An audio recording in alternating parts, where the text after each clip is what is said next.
Welcome to Crisis in Perception, where we examine the systems shaping our world one book at a time. Today we are undertaking a really critical deep dive. We're moving beyond what you might call the traditional literary analysis of Ernest Hemingway's monumental work, For Whom the Bell Tolls. That's right. We're not here to talk so much about the romance or the individual tragedy, as powerful as they are. We're here to examine the underlying mechanisms of ideological conflict, the systems at play. Our mission today is to really look past the individual acts of heroism and, past that brief, intense human connection between Robert Jordan and Maria. And instead, we're going to focus pretty relentlessly on the systemic question. Which is? How does ideological war fundamentally transform individuals, people who often join a cause with this high moral purpose into mere instruments of strategy, loyalty, and ultimately sacrifice? It's so crucial to get this from the start. This novel is just a stark, brutal exposure of how revolutionary systems actually operate. These systems, they don't just tolerate moral compromise. No, they demand it. They demand it. They require the execution of horrific acts, and these acts are immediately framed universally as, unavoidable necessities for the greater abstract cause. It's a ruthless, systemic accounting of the human cost required to run the machine of a revolution. So just to be crystal clear for everyone listening, we're focusing strictly on the universal patterns, on the organizational incentives and the command structures that are revealed in the text.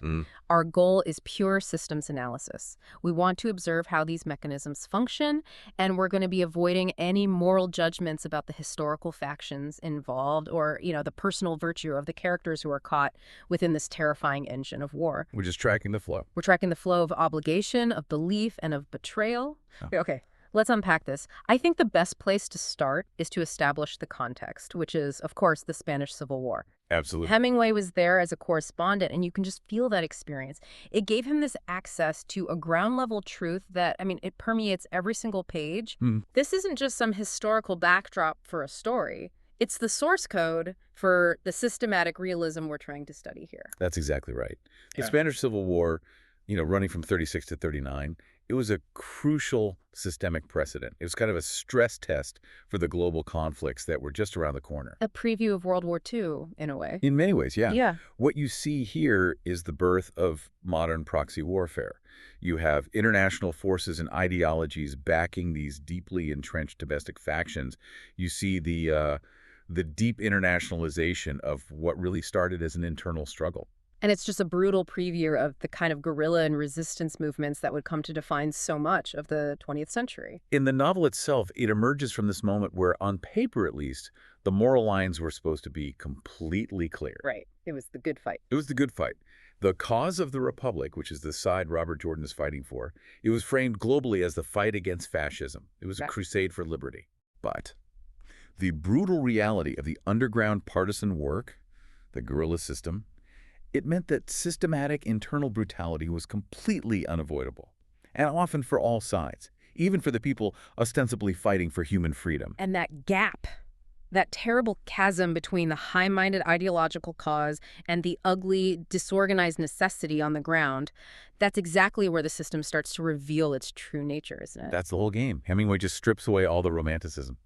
So our central thesis for this deep dive is that the novel portrays war not as some kind of quest for moral clarity, which is what Jordan is desperately seeking, but as a relentless system, a system that operates almost like an economic engine. An engine that takes this high-quality, pure fuel-like belief, conviction, idealism. All good stuff. All the good stuff. And it just converts it through sheer operational necessity into obligatory action. Precisely. And in that conversion process, sacrifice becomes the only meaningful currency. The system demands that you pay. You pay in blood, you pay in moral debt, or you pay in the lives of the people you love. And the price is completely non-negotiable, regardless of your personal ethics. And Robert Jordan, the American dynamiter who's come to fight for the Republic, he feels this tension from the very moment he gets his orders from General Goltz. That brings us directly into our core systems analysis. And I think we have to start with revolutionary warfare as a system that is just defined by expendability. Yes. Let's look really closely at the structure of command here because it's so deeply cynical from the outset. Goltz's plan is centralized, right? It's part of this massive offensive. It is. But his orders to Jordan, they feel like they're born of this deep systemic expectation of failure from that central authority. You've hit it exactly. We see Goltz as this weary professional commander, and he's acknowledging the system's fatal weaknesses even as he's using it to send a man to his likely death. He asks Jordan that famous question. He does. Has any attack ever been as it should? I mean, that says it all. He knows that the grand plan, this thing that Vicente Rojo, the chief of staff, calls his masterpiece, with the perfectly drawn maps and timetables. It looks great on paper. It looks beautiful and complicated. But Goltz fully expects interference, delays, and sheer incompetence to just render it completely useless. So it's the centralized military machine basically admitting its own unreliability right to its field operative. Yes. Goltz knows the plan that was cooked up in Madrid is purely theoretical. And because of that, the incentive he places on Jordan is defined by absolute existential necessity and, crucially, timing. And this timing it's ruthless. It's so precise. Oh, it's surgically precise. Goltz makes it completely explicit merely to blow the bridge is a failure. That's not enough. Right. The bridge has to be destroyed after the attack starts, which will be confirmed by an aerial bombardment at a very specific time and not a single minute before. And the logic there is to prevent enemy reinforcements, the tanks, the artillery, the trucks, from using that single road, which is absolutely crucial for the offensive into Segovia. But the flip side of that, the corollary, is that if the main attack gets postponed, which Goltz deeply suspects it might be, then Jordan's action is a total catastrophe. A total catastrophe. The enemy just repairs the bridge, and the entire guerrilla band is hunted down and destroyed for absolutely nothing. That right there is the impossible burden of timing. Wow. So Goltz is essentially just dumping the system's entire failure risk right onto the instrument, right onto Jordan. That's the mechanism. He's telling Jordan, look, I know the system above me is unreliable. Therefore, your success has to be absolute and perfectly timed, or your life and the lives of this entire guerrilla band are completely wasted. That is the core mechanism of revolutionary expendability right there. It is. So how does Jordan process that? I mean, he's an idealist, he's fighting for a cause, but he has to know he's just a piece of hardware in a really faulty machine. He recognizes the human outcome instantly. It's self-subordination and total instrumentality. Jordan acknowledges he is an instrument to do your duty. He accepts the role. He has to. His personal dislikes or his moral misgivings about these orders, they have to be suppressed because, in the grand narrative of the Republic, the strategic objective trumps the individual. The bridge has to be destroyed because it can be the point on which the future of the human race can turn. That phrase is just a fantastic illustration of the narrative justification at the highest level, isn't it? The sheer importance of the strategic objective just nullifies the individual's right to even critique the risk. It's a complete systems reset of your personal conscience. But that self-subordination is also functional. I mean, Jordan is there because he believes the Republic offers the best shot for the future. He accepts this role of instrument because he believes in the larger system's goal, even if he completely distrusts the immediate administrators running it. But the second he leaves that centralized command structure and enters the mountains, he runs headfirst into the next critical system. And this one operates on completely different incentives. I'm talking about the decentralized guerrilla faction run by Pablo. And right there, the structures and the priorities, they just flip entirely. This is where the Revolutionary War system meets the primal system of self-preservation. And Pablo's band, it operates like a localized, self-sufficient little economy, doesn't it? Their priority is not the distant war effort, taking Segovia. No. It's their own immediate survival and all their accumulated assets. The resources become everything. Pablo's famous 5 horses, the weapons they've accumulated, the safety of their hidden cave, these become the real currency of loyalty for them. It's their localized capital. Which shifts the incentive completely. It's all about local security over any kind of macro strategy. And Pablo even articulates this. We could call it the principle of the fox. He says the key to long-term survival in the mountains is doing nothing that attracts attention. Just lay low. Lay low.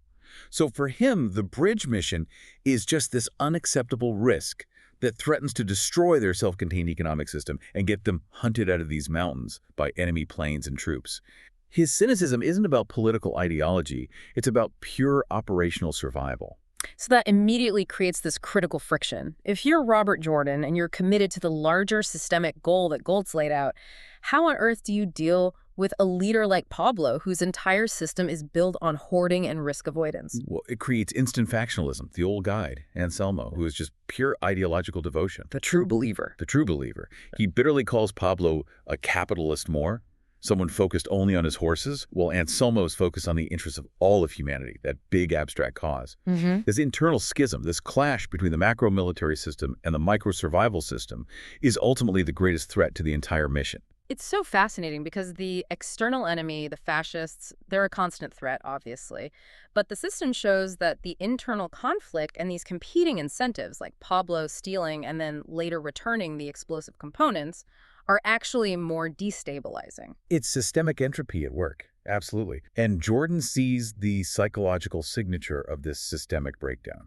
He looks at Pablo's sadness and notes that it's the sadness they get before they quit or before they betray. That is the sadness that comes before the sellout. So he reads Pablo's self-preservation instinct as a form of sabotage against the larger system. He has to. It proves that within a revolutionary structure, individual self-interest, when it's amplified like that, it becomes the enemy. But, I have to ask, and I'm sure some listeners are thinking this, isn't there a genuine argument to be made that Pablo's instinct is actually rational? Oh, for sure. If the centralized command, Goltz and Rojo, is so incompetent and prone to delay, wouldn't local safety be the smarter, long-term revolutionary goal? Why risk everything for a plan you know is probably going to fail from the top down? And that is the critical friction that Hemingway introduces. Pablo is rational from a purely survivalist, localized perspective. There's no doubt about it. Okay. But the revolutionary system demands that that kind of rationality be suppressed by faith in the macro strategy. Jordan, despite all his intellectual reservations, has chosen the macro system. He believes that destroying the bridge, even if it wipes out the entire band, is a necessary action to keep the greater engine of the Republic running. So Pablo represents the failure to subordinate that personal survival instinct. The failure to subordinate it to the organizational necessity. And because of that, in the eyes of the system, he becomes a threat to the entire apparatus.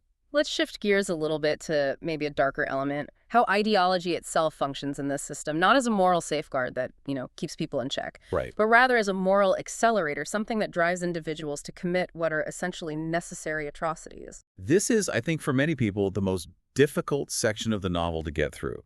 The structure here is that belief provides immediate and total justification for almost anything. For those who are truly committed, Pilar, Anselmo, Augustan ideology gives them the narrative frame they need to transform extreme, repugnant violence into moral righteousness. It becomes a function of historical destiny. And we get that horrifying account from Pilar about the town execution of fascists right at the beginning of the war. The incentive here, as Pilar explains it, was shared guilt and collective commitment. Yes. She says the execution was organized that each man should have his share in the responsibility. Wow. It's a really sophisticated systemic maneuver when you think about it. It ensures that the moral burden is deliberately spread among the entire populace. It transforms what could have been a spontaneous act of vengeance into a kind of civic revolutionary ritual. So by making everyone complicit. By making everyone complicit, the system binds them all together. It ensures that they are collectively invested in the continued success of the Republic, because the cost of failure now includes their shared, unforgivable crime. It's normalization through participation. Exactly. And the human outcome is the rapid normalization of atrocity, which is then accompanied by this immense psychological debt for those who participate, even for those who truly believe in the cause. And Hemingway does not spare us a single detail in Pilar's account. It's so graphic. The men who were marched out, they weren't shot cleanly. They were clubbed, beaten with flails and sickles. It's awful. Pilar describes the scene. The men were shouting and clubbing and stabbing, and men were screaming as horses scream in a fire. You get this sensory overload, the smell of vomit and spilled wine, the disorganized chaos. This wasn't clean, distant military warfare. This was raw, decentralized cruelty between neighbors. It was designed to be brutal and personal. And the impact on the participants is immediate. You see the peasant Joaquin moments after he takes part in this horror, and he's just reduced to tears, saying, "I have never killed anyone." The system, through this ritual, ensured that the act of killing was not exceptional, but expected. It became a requirement for ideological purity and for membership in the revolutionary community. And Anselmo, he's like the walking embodiment of this psychological debt, isn't he? He really is. He confirms that in war, we must kill. But he doesn't do it with any pleasure. Yeah. He's the pure idealist, forced into the system of He atrocity. still sees it as a sin. He still regards killing a man as a great sin, and he believes he'll need civic penance after the war is over. It's like a spiritual payment for a revolutionary debt. But he's wrestling with a system that has explicitly rejected God. Anselmo himself says, since we do not have God here anymore, who forgives, What a question. the system forces the individual to become his own judge and his own executioner at the same time. He has to intellectually accept the necessity of the act, while his conscience is just screaming at him about the act itself. That is the constant grinding pressure exerted by this moral accelerator. It accelerates the necessary action by providing this abstract destination, the Republic. But it gives you no mechanism for cleanup, no mechanism for forgiveness. The system just says, the cost is necessary, pay it, and keep functioning. Anselmo's desire for penance is an individual's desperate attempt to reconcile with a system that demands moral bankruptcy in the name of moral tyranny. So if ideology is the accelerator, then the system's human element, connection and loyalty, that's what intensifies the cost of participating in this machine to almost unbearable levels. The structural shift here is just so intense. Jordan arrives as a cold instrument. He's focused only on the wire, the dynamite, the timing. That's it. The mission. The mission. But the arrival of Maria and the brotherhood he develops with Anselmo and Augustine, that injects this intense, deeply personal human reality right back into the cold military calculus. And the incentive, it just shifts dramatically. It moves from this abstract political loyalty to intensely personal meaning and protection. Right. Jordan realizes he loves Maria as I love all that we have fought for. His personal relationship with her and his deep respect for Anselmo and Pilar, they're now completely inextricably linked to the cause itself. So this personal investment, it makes the objective profoundly meaningful. It gives the bridge a reason beyond just being coordinates on a map. But it equally magnifies the psychological cost of the inevitable sacrifice. All of a sudden, Jordan realizes the orders he accepted so stoically from Goltz are actually bad orders, all right, for this old man Anselmo, and certainly for Maria. And the human outcome of that realization is just intensified fear and sorrow, which Jordan then has to actively fight against. He has to consciously shed his self, that part of him that feels and fears, and he has to return to his role as the instrument where there could be no self. He even observes that soldiers often convert sorrow into hatred just to keep fighting. A kind of psychological defense mechanism? It's a defense mechanism that's required by the system just to maintain operational readiness. And this idea of functional loyalty is so key here. Jordan is a communist, but he says it's only for the duration of the war. He realizes that this business is very corrupting, and that at some point he's been tainted with the joy of killing. Yeah. Yet he reasons that nobody owns his mind, but you were under communist discipline for the duration of the war. And why? Because they offered the best discipline for prosecuting the war. That's such a profound point about organizational requirements, isn't it? Functional loyalty trumps your personal philosophical objections when survival is on the line. Right. He views the communists not as some moral or ideological ideal, but as the most efficient structure for winning the war he already believes in. So he accepts the baggage. He accepts all of it. The lying, the political purges, the moral corruption as necessary operational costs that just have to be temporarily held in abeyance. And speaking of those necessary operational costs, that brings us to the part of the book that most fully exposes the systemic rot happening above the field. The system of internal politics and bureaucratic stasis. This is exactly why Goltz was so cynical from the start. The structure here is what you might call the deep state of the revolution. And we see this stark contrast between the idealism and the purity of the front lines, that crusade feeling at the 5th Regiment headquarters, and the debilitating cynicism of the rear, specifically at Gaylord's Hotel in Madrid. Gaylord's is where Jordan learns the hard truth. The truth about the lying, the necessity of manufacturing these heroic peasant leaders like El Campesino, and the omnipresent, paralyzing internal political purges.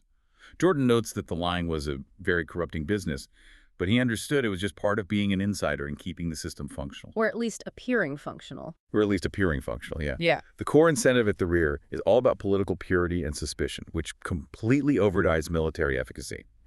The internal political struggle, communists battling anarchists, the paranoia around Trotskyites and the POM, it drives this paralyzing suspicion. And this wasn't just minor squabbling. This factionalism consumed vital energy and led to fatal bureaucratic delay. And we see this play out in just agonizing detail when Andres and Gomez are carrying Jordan's urgent message, this vital field intelligence about the enemy concentration to Gultz. They just run into one roadblock after another. A series of paralyzing checkpoints, and they ultimately land in front of the political officer, Andre Marty. And Marty, who was a real historical figure, notoriously paranoid within the international brigades, he represents pure systemic obstruction. He doesn't prioritize the message at all.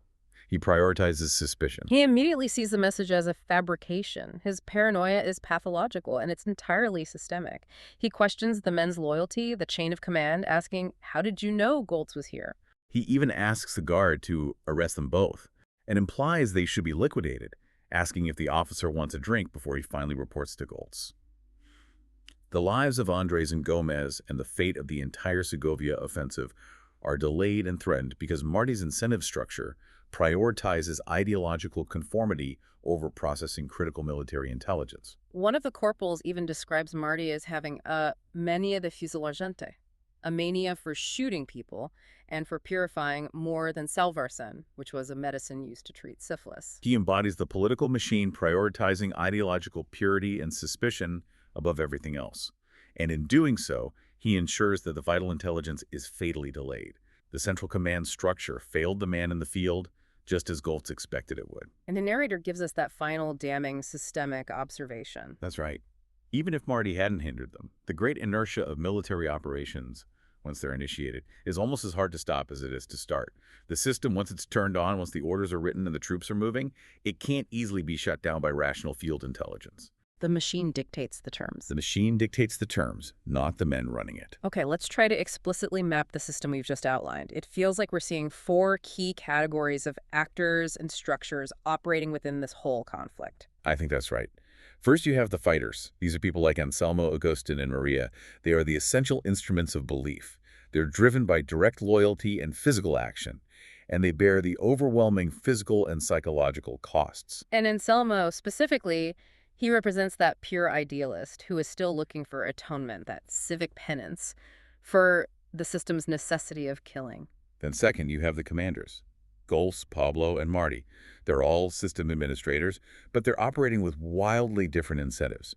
Goltz is the cynical professional, expecting systemic failure and compensating by issuing these extreme, difficult orders. Pablo is the localized administrator, prioritizing his own localized capital, his horses, over the macro cause. And Marty is the politically fanatical administrator who prioritizes purges and suspicion over actual military success. Okay, who else? Third, the civilians. They're the wider populace whose lives are just destroyed. Joaquin's family, Maria's parents, and whose loyalty is what feeds the cause. They're the raw material for this system's narrative. And finally, you have the ideological movements themselves, the Republic, communism, anarchy. They provide the overarching narrative structure that demands allegiance and sacrifice, and they're what converts all this chaos into some kind of meaning. And what binds them all together are these key incentives. We see this continuous, brutal tension between survival, obedience, and symbolic sacrifice. The primary tension, like we saw with Jordan and Pablo, is between individual survival and organizational obedience. Jordan accepts Goltz's impossible orders because he believes in the Republic's necessity, while Pablo prioritizes his safety and fleeing the attack. It's the constant battle between the individual system and the organizational system. And the system demands symbolic sacrifice to maintain its own momentum. Maria's father's final words, "Viva la República," as he was shot, that transforms his death into a symbol of resistance to cruelty. Death becomes currency for the cause. It fuels the commitment of those left behind and justifies further action. And all of this is held up by the narratives, these narratives of necessity, like, we must win this war before you can ever return to your house, and the use of political slogans like, resistir y fortificar es vencer. They serve a vital function. They simplify a complex moral reality. They mask the ugliness of the required actions, and they replace critical thinking with motivational dogma. And that simplification feeds this vicious feedback loop, doesn't it? Violence leads to justification, which leads to persistence. Exactly. The violence inflicted by the fascists, the execution of Joaquin's family, the brutality of Sordo's decapitation, it feeds the moral justification for the Republican retaliation. We hunt as much as we are hunted, as they say. It's a self-perpetuating system of required escalation. Which brings us back to that central analytical question. Why do the participants keep going when they recognize the human cost, the corruption, and the sheer absurdity of the bureaucracy, like Andres' terrifying encounter with Marty? The system persists because the participants believe the alternative defeat means the loss of everything they love. Liberty, dignity, the republic itself. That makes the current system, however flawed and corrupting it is, the only viable path. It's the only game in town. It is. As Jordan thinks, if this war is lost, all those things are lost. The systemic corruption, the lying, the political infighting, it's all seen as necessary baggage that has to be put in abeyance until the larger existential goal is achieved. It's a choice between a recognized evil and what they perceive as total annihilation. It's incredible how the dynamics that Hemingway mapped out back in 1937 Spain are not just isolated historical curiosities. They are structurally recurrent. You see them across time and conflict, and they deeply inform modern systems. Oh, absolutely. Sure. We see the structural recurrence of insurgency dynamics endlessly. The tension between the localized safety of the guerrilla band, Pablo's concerns, and the demands of a centralized macro-military plan, Goltz's needs, that is a continuous feature of modern decentralized conflict. You see it everywhere. Whether you look at conflicts in Southeast Asia, the Middle East, Eastern Europe, the distrust is structural. Local groups prioritize their long-term survival and their accumulated capital, whether it's resources, loyalty, or weapons caches, over the sudden high-risk demands of a distant command that they often perceive as incompetent.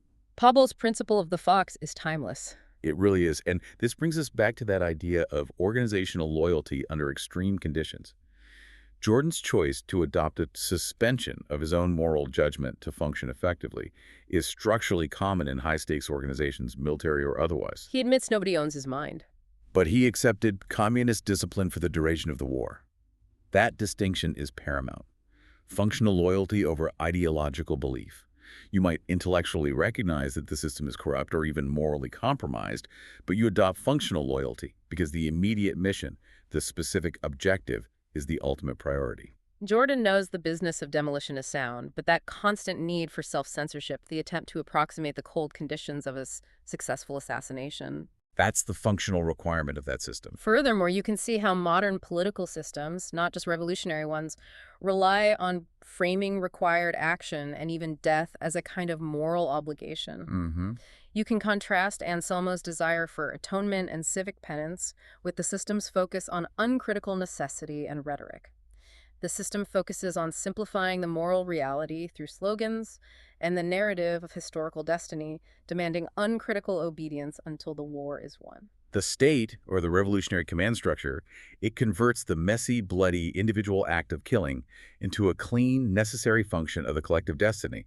It's like a bureaucratic process of moral cleansing, where the individual is told, you are not a killer, you are an instrument of historical necessity. So now let's explicitly link this study back to our core themes here in Crisis and Perception. This book is just a masterclass in how systems can override individual agency. The most potent theme, for me, is the system overpowering individual moral agency. You have Robert Jordan, this intellectual who believes in liberty and the pursuit of happiness, and he accepts the discipline and methods of a system that he knows involves lying and corruption, that very corrupting business he talks about. His internal monologue is just a constant, exhausting battle, isn't it? A battle against the system's demands on his conscience. It is. He's constantly trying to maintain this mental partition. He tries to separate the political necessity from the psychological toll. He tries to tell himself, you never kill anyone that you want to kill in a war, he said to himself. Well, hardly ever, he amended. The system forced him to confront that ultimate reality. Whether he liked it or not, he was capable of and effective at killing. The system provided the theater for that capability to be realized. And then there is that crucial issue of perception under pressure. The belief structures filter reality. They create a kind of necessary delusion just to maintain function. Andre Marty's pathological paranoia, seeing every field operative as a potential Trotskyite or an enemy agent, it's a massive systemic flaw. But it's a flaw that the rest of the Republican Army has to just ignore to maintain morale and cohesion. They have to perceive their leadership as unified and rational, even when it is demonstrably not. The refusal to acknowledge the internal flaws or the absurdity of the bureaucracy, the message delay, the constant suspicion, it's essential for maintaining the drive. They must believe that their system, however chaotic and corrupt, is fundamentally superior and historically correct. Otherwise, the engine just stops running. That delusion is a systemic requirement. And finally, there's the narrative justification for violence. The system relies on framing the enemy as inherently less human. The people of the Auto de Fe, the act of faith, the people who burn heretics and torture. It does this to make the act of killing intellectually palatable. It frames the enemy as an absolute evil that just has to be surgically removed. But that intellectual necessity, it contrasts so sharply with the ugly feeling of actually killing someone.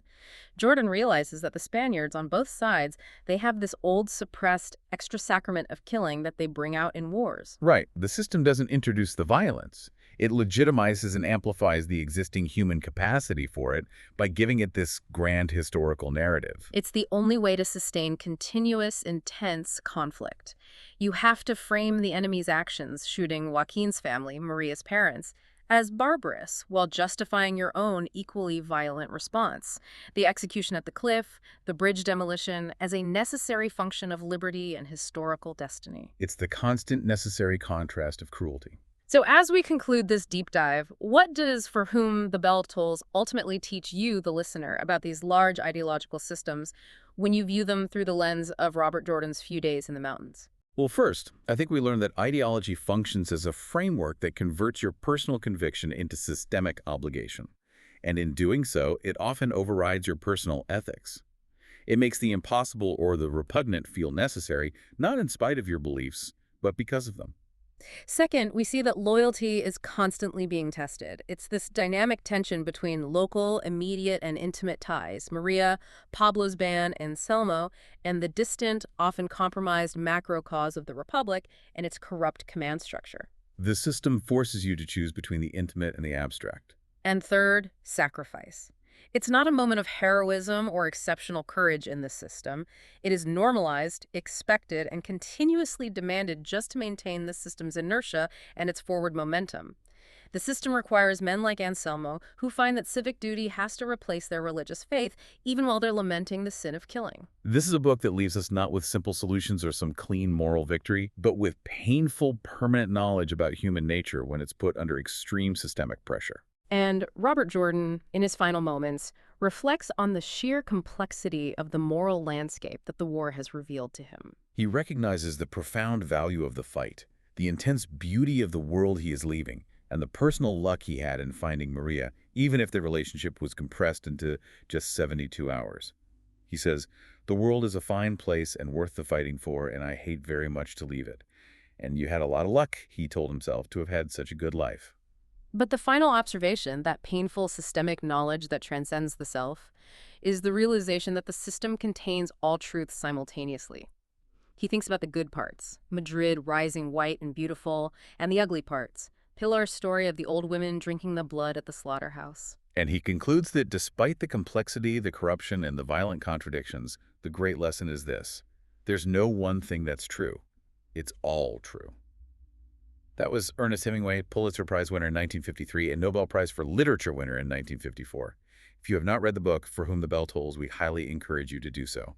This project is free and publicly accessible.